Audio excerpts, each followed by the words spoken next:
नमस्कार, मैं हूं अंजलि इस्टवाल और देश की बात में आपका स्वागत है। सबसे पहले बात करते हैं देश का गौरव बनी एक बेमिसाल बेटी की। टोक्यो ओलंपिक के पहले ही दिन वेट लिफ्टिंग में मीराबाई चानू ने भारत को मेडल दिला दिया है।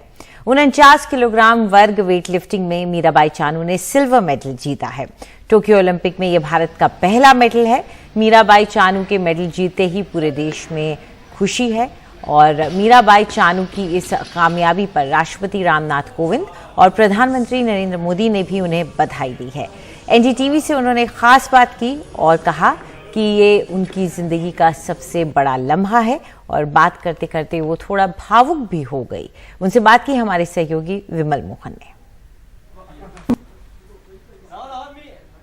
मीरा के लिए कितना बड़ा लम्हा है ये, मीरा को इतनी बड़ी जीत हासिल हुई है। मीरा क्या सोच रही हैं? रियो में जो भी दर्द था, टीस थी, वो पीछे छूट गया? हाँ, मैंने रियो में भी बहुत मेहनत किए थे पर नहीं मिल पाया मेडल। पर रियो से मैंने बहुत सारी सीखे हैं, क्या करना है, क्या चेंज करना है ट्रेनिंग में, और मेरा सब सीखा है रियो से। तो रियो के बाद हमने बहुत मेहनत किया है, सर से हमने डिस्कस करके ट्रेनिंग में पूरा चेंज किया था। तो उसी को ज्यादा दुखी हुआ था मैंने, तो उनकी वजह से मैं आज पूरा रियो में जो फेल हुआ था इसको पूरा कवर करनी थी मुझे इसी दिन में। तो आज पूरा मैंने कवर करके सिल्वर मेडल लिया है, तो ये मेरे लिए बहुत ही बड़ा अचीवमेंट है। मेरा आप पहले भी कह रही थी और आपके कोच जो वेट लिफ्टिंग का सर्किट है उसमें सब लोग कह रहा था ये सबसे श्योर मेडल है। ऐसी क्या बात हम लोगों को या कोच से भी मैं ये सवाल पूछूंगा, आपके लिए क्यों इतना श्योर शॉट मेडल था? मुझे कभी नहीं लगा, जब आप अमेरिका में सेंट लुइस में थी तब से भी हमारी बातचीत हुई, कभी नहीं लगा कि आप दबाव में हैं?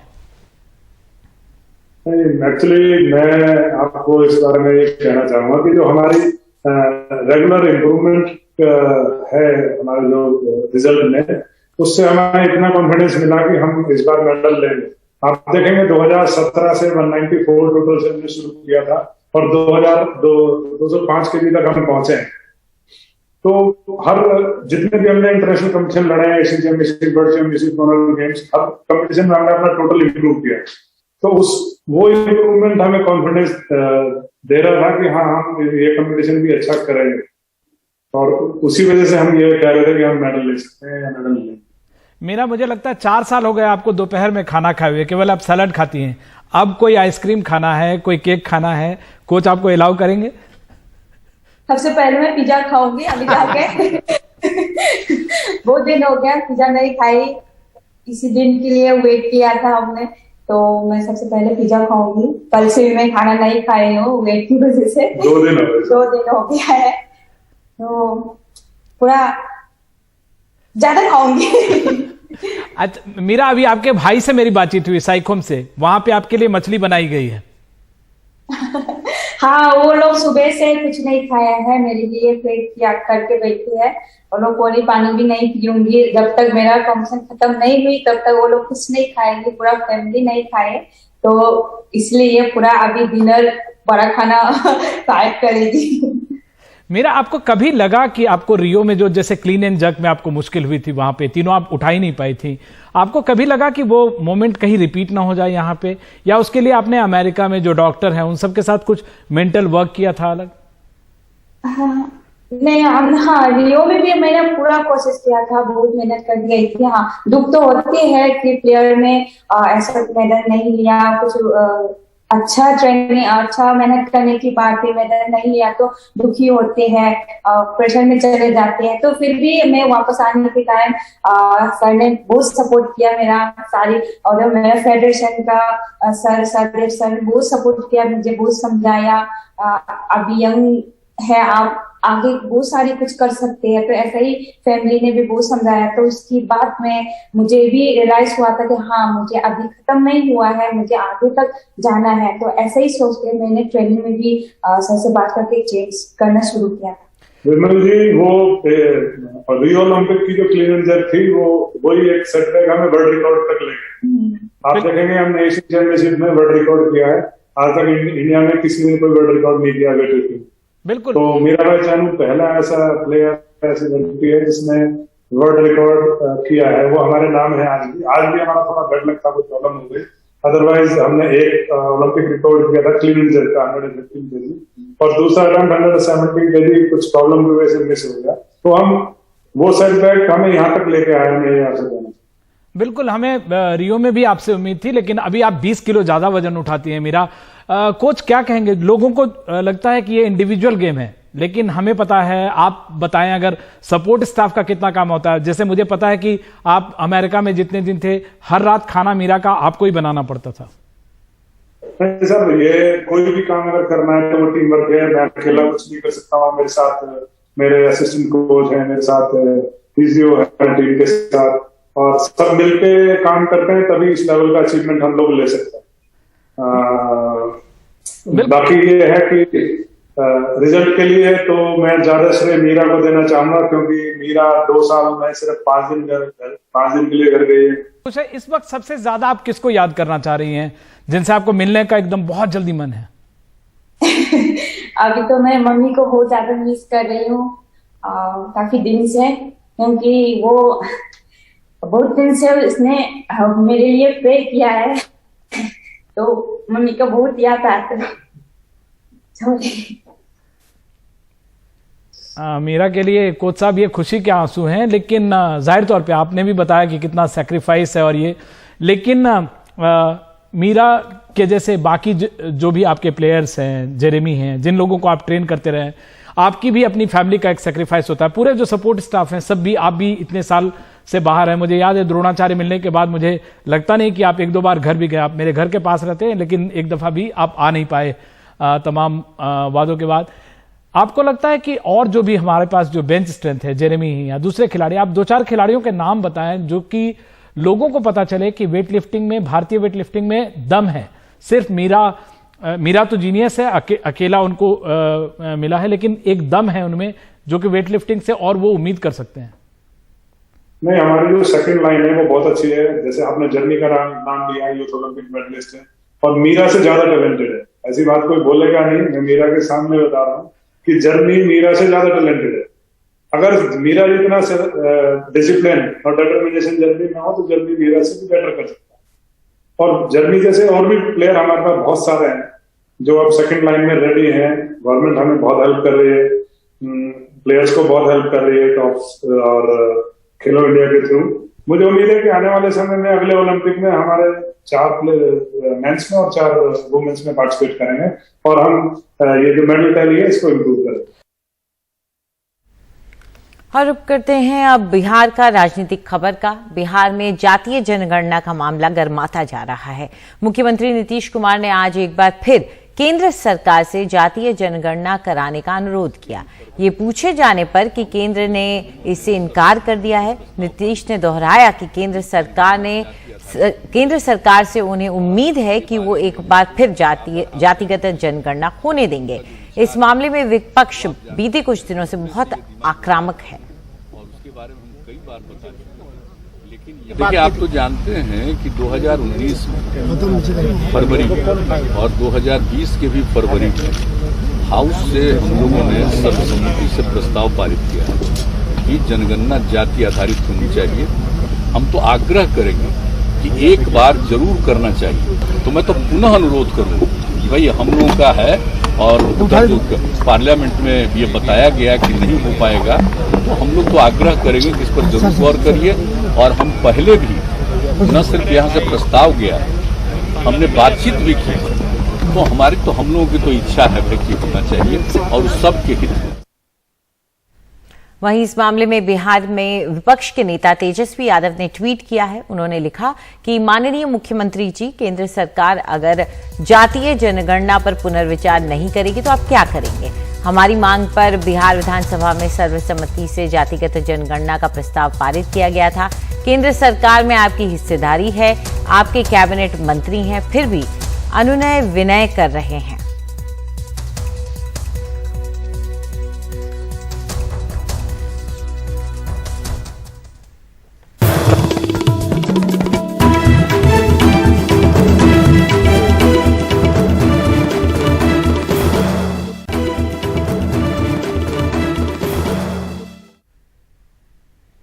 महाराष्ट्र में बाढ़ से अब तक 138 लोगों की मौत हो चुकी है। राज्य मंत्री विजय वडेट्टीवार ने यह बयान दिया है और राज्य में अब तक 90,000 लोगों को सुरक्षित जगहों पर पहुंचाया गया है। महाराष्ट्र के 6 जिले बेहद प्रभावित हैं। 6 जिलों में भारी बारिश का रेड अलर्ट भी जारी किया गया है। इन जिलों में रत्नागिरी, रायगढ़, कोंकण, सिंधुदुर्ग, यहां ज्यादा बुरा हाल है। अकेले रायगढ़ में 36 लोगों की मौत हुई। यहां 3 अलग अलग जगहों पर भूस्खलन हुआ। मुख्यमंत्री उद्धव ठाकरे भी आज यहां का दौरा करेंगे। प्रभावित जिलों में राहत और बचाव का काम चल रहा है। जो लोग बाढ़ में फंसी हैं उन्हें सुरक्षित जगहों पर निकाला जा रहा है।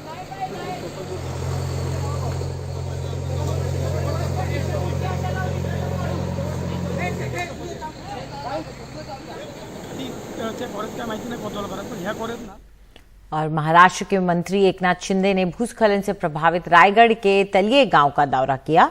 इस दौरान उन्होंने बताया कि गांव से 33 शव निकाले जा चुके हैं, जबकि 52 अब भी लापता हैं। ये तड़ई गांव है, यहाँ पर आज बहुत बड़ी भीषण दुर्घटना हुई है। ये लैंडस्लाइड हुआ है। यहाँ पर पूरे पहाड़ जो है, ये 32 घरों का गांव है, उसके ऊपर पूरी तरह गिर चुका है और निश्चित रूप से इसमें बड़ी जीवित हानि हुई है। अभी तक यहाँ पर 33 लोगों की लाशें मिली है और 52 लोग अभी भी मिसिंग है। ये बहुत बड़ी दुर्घटना है और निश्चित रूप से दुखद दुर्घटना है। जो मृतक है उनको शासन की तरफ से मुख्यमंत्री महोदय जी ने 5 लाख रुपए की मदद जाहिर की है। महाराष्ट्र के चिपलून इलाके में एनडीआरएफ की टीम राहत के काम में जुटी हुई है। फंसे हुए लोगों को सुरक्षित जगहों पर पहुंचाया जा रहा है। ये तस्वीरें आप चिपलून की देख रहे हैं, जहां बारिश से पूरी सड़क डूब गई, गाड़ियां डूब गई और वहां अब लोगों की मदद की जा रही है।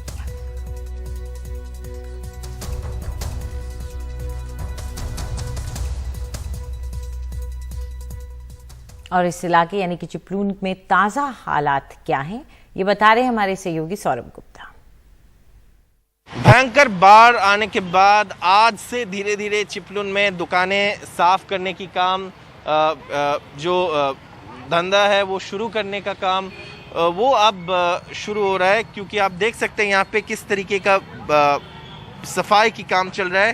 पूरे दुकान में ऐसे जो मिट्टी है, गीली मिट्टी, वो दुकान में से निकल रहे हैं और लोगों का कहना है कि सीलिंग तक पानी पहुंच गया था।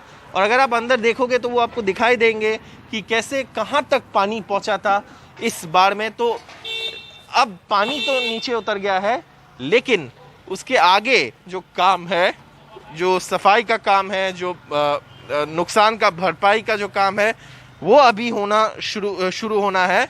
और हम यहाँ इनसे बात करेंगे। इनकी दुकान है यहाँ पे, जो सफाई के काम कर रहे हैं। सर, कहाँ तक पानी पहुँचे थे, कितना लॉस हुए हैं? ऐसे बाढ़ आपने पहले कभी देखा है? कहाँ तक पानी पहुँचे थे?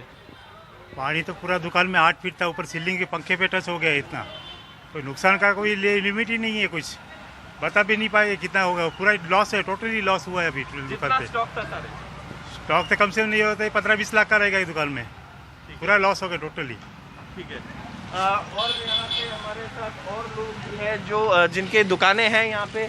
आपकी कौन सी दुकान है? और कपड़े का दुकान है, उधर बाजू में कपड़े का है। ठीक है। कम से कम 20 लाख का माल गया, पूरा बिक गया, पूरा गया। फर्नीचर पूरा गया।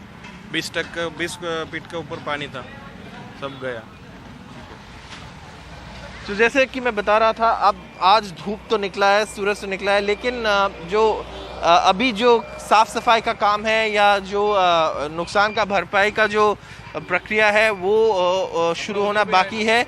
असेसमेंट, डैमेज असेसमेंट बाकी है। और देख सकते हैं आप, चाहे वो छोटे बिजनेस है या दुकान है, बड़े दुकान है, सबका जितने भी स्टॉक थे वो पूरी तरीके से ख़त्म हो गया है। चिपलून शहर में पानी तो उतर गया है, पानी तो निकल गया है, लेकिन जो क्राइसिस है, जो ह्यूमैनिटेरियन क्राइसिस है, जो क्राइसिस है, वो अभी तक है यहाँ पे। कैमरा पर्सन राजेंद्र दयालकर के साथ चिपलून से सौरभ गुप्ता, एनडीटीवी इंडिया। महाराष्ट्र में भारी बारिश और बाढ़ के चलते मुंबई और बेंगलुरु हाईवे पर भी अब सिर्फ बोट ही चल सकती है। हाईवे पूरी तरह से पानी में डूब गया है। हमारे सहयोगी सौरभ गुप्ता की ये ग्राउंड रिपोर्ट। हम इस वक्त जहां से बोट में पानी से चल रहे हैं वो एक्चुअली मुंबई बेंगलुरु हाईवे है। यहाँ से ट्रक जाते हैं, बसें जाते हैं। इस वक्त सिर्फ बोट जा सकते हैं क्योंकि ये हाईवे का हालत है।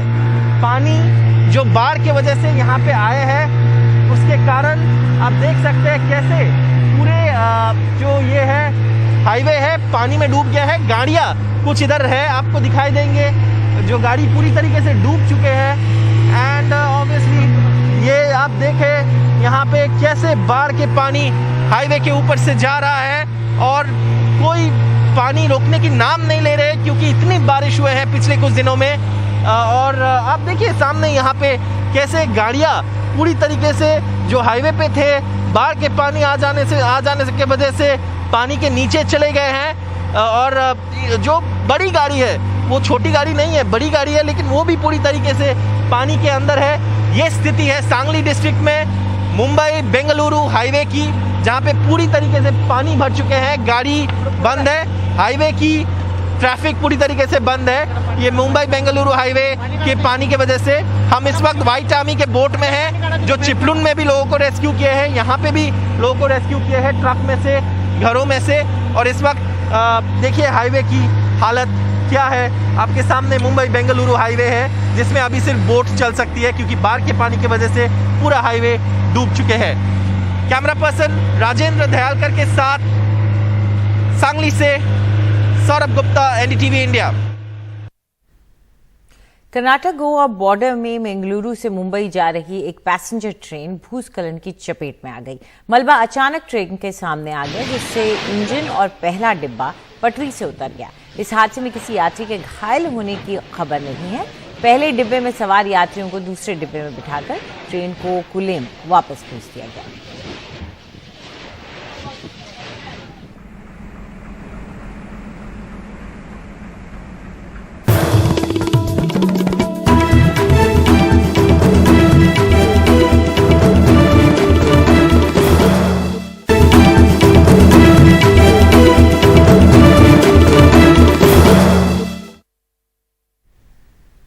पश्चिम बंगाल में जिस लड़की ने राज्य हायर सेकेंडरी बोर्ड परीक्षा में टॉप किया है उस पर विवाद हो गया है। वो राजनीतिक तूफान में फंस गई है क्योंकि हायर सेकेंडरी बोर्ड के अध्यक्ष ने उसके नाम की जगह उसके धर्म का नाम ले लिया है। बीजेपी इसे तुष्टीकरण की राजनीति बताकर शोर मचा रही है।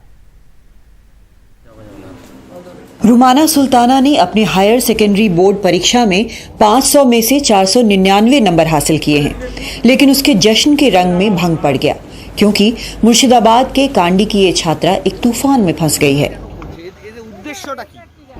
पश्चिम बंगाल हायर सेकेंडरी बोर्ड के अध्यक्ष ने उसके नाम का ऐलान नहीं किया बल्कि सिर्फ उसके धर्म का नाम बताया। मुर्शिदाबाद जिला থেকে একজন মুসলিম লেডি গার্ল তিনি এককভাবে 499 সর্বোচ্চ নম্বর পেয়েছেন। कोलकाता में हायर सेकेंडरी बोर्ड के दफ्तर के बाहर प्रदर्शन हो रहे हैं और मांग है बोर्ड अध्यक्ष को हटाने की। सोशल मीडिया पर भी इस मुद्दे पर तूफान मचा है, इस सवाल पर कि टॉपर्स का धर्म बताना सही था या गलत।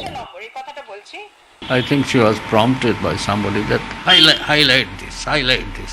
That she is a Muslim girl. Highlight this. Whether prompted or automatic, it is inexcusable. Religion in this particular case, because I think Bengali Muslims are marginal in the society. They live at the edge of the society, and particularly women in the Muslim society are margin of margin. So we cannot reduce such historical incident by avoiding her religious identity. We must acknowledge her religious identity. उधर BJP में इसको लेकर कोई संशय नहीं है। उसके नेता लगातार ट्वीट कर ये आरोप लगा रहे हैं कि ये तृणमूल कांग्रेस के तुष्टीकरण की राजनीति का ही नया नमूना है। हायर सेकेंडरी बोर्ड के अध्यक्ष कह रहे हैं कि ये एक भावनात्मक पल है। সংসদের ইতিহাসে প্রথমবার এরকম ভালো রেজাল্ট করেছে এবং আমি ওর কথা বলার সময় আবেগের বশে বেগম রোকেয়ার কথা মনে করছিলাম, যিনি এই একইভাবে লেখাপড়ায় ভালো এবং ছাত্রীদের মধ্যে থেকে উঠে এসেছিলেন। विवाद को लेकर शिक्षा मंत्री ब्रत्य बोस का भी बयान आया। उन्होंने कहा कि धर्म पर ध्यान नहीं देना चाहिए, बल्कि वो लड़की है ये ध्यान देने योग्य है और लड़की ने इतना अच्छा परिणाम दिया। छात्रा का खुद भी यही कहना है कि उसकी योग्यता को ही महत्व देना चाहिए। আর প্লিজ এটা নিয়ে বেশি কন্ট্রোভার্সি করবেন না, কারণ she said that out of emotions, I guess, and I am thankful to her for recognizing me as the top of the state. Kolkata से मोनिदीपा बनर्जी की रिपोर्ट, एनडीटीवी इंडिया। सावन के ठीक पहले मुस्लिम पक्षकारों ने बनारस के ज्ञानव्यापी मस्जिद से सटी 1700 स्क्वायर फुट जमीन काशी विश्वनाथ मंदिर प्रशासन को सौंप दी है। इस जमीन के बदले मंदिर प्रशासन ने मुस्लिम पक्ष को 1000 स्क्वायर फुट जमीन दूसरी जगह दी है। हमारे सहयोगी अजय सिंह इस पर ज्यादा जानकारी दे रहे हैं। ज्ञानवापी मस्जिद और काशी विश्वनाथ मंदिर का विवाद कोई नया नहीं है, आप सब जानते होंगे, लेकिन इसमें एक सुखद मोड़ आया 8 जुलाई को, जब सुन्नी वक्फ बोर्ड ने अपनी एक 1700 स्क्वायर फीट की ज़मीन जो है वो विश्वनाथ कॉरिडोर यानी उसके ट्रस्ट को उन्होंने दे दिया, यानी रजिस्ट्री हो गई। ठीक पीछे अगर हम दिखाने की कोशिश करें तो जो यहाँ पर जो ये ज्ञानवापी मस्जिद है और इस तरफ जो है वो विश्वनाथ कॉरिडोर बन रहा है, नया धाम बन रहा है विश्वनाथ कॉरिडोर का, जो एक ड्रीम प्रोजेक्ट है सरकार का, तो वो बनाया जा रहा है। उसमें बहुत से मकान को एक्वायर किया गया था। यहाँ पर एक बड़ा नया भव्य गेट बनाया जा रहा है विश्वनाथ कॉरिडोर का, और इसी रास्ते से आगे जाकर के एक पुराना मकान था तकरीबन 1700 स्क्वायर फीट में बना हुआ, जो 1993 से उसमें पुलिस कंट्रोल अस्थायी रूप से चल रहा था। तो वो जो है एक रास्ते में पड़ रहा था, उसकी वजह से थोड़ी जगह जो है वो सकरी हो जाती थी। तो उस सकरे रास्ते को ठीक करने के लिए मनसा था विश्वनाथ कॉरिडोर का कि शायद उन्हें मिल जाता तो ठीक था, और उनकी इस बात को सुन्नी वक्फ बोर्ड ने जो है वो मान गया और उसने जो है वो उनको रजिस्ट्री कर दी बीते 8 जुलाई को। हालांकि इसके एवज में विश्वनाथ मंदिर ट्रस्ट ने जो है उन्हें प्रशासन ने 1000 स्क्वायर फीट की जगह उसी मूल्य के बराबर की, उससे थोड़े अधिक मूल्य के बराबर की उनको जो है वो बांस फाटक के पास दी है, जिसको लेकर के दोनों पक्ष को के लिए काफ़ी मतलब फ़ायदेमंद रहा है, और दोनों पक्ष इस बात को लेकर के है। हमारी जब बात हुई थी सुन्नी वक्फ बोर्ड के जो मस्जिद इंतजामिया मसाजिद के जो हैं यासीन साहब, तो उन्होंने बताया कि हम लोगों ने उनकी चूँकि डिमांड थी और इससे एक भव्य मंदिर बन जाएगा, रास्ता भव्य हो जाएगा, और रास्ते में अगर वो रोड़ा आ रहा था तो हम लोगों ने उसे रजिस्ट्री कर दिया है, उसके एवज में दिया गया है। तो ये बताता है कि बनारस में जो एक गंगा जमुनी तहजीब की एक संस्कृति है, आपसी सौहार्द की संस्कृति है, वो किसी विवाद से ऊपर होती है, और उसी को इस निर्णय के बाद एक बार फिर वही देखने को मिला। वाराणसी में पुरुषोत्तम के साथ अजय सिंह, एनडीटीवी इंडिया।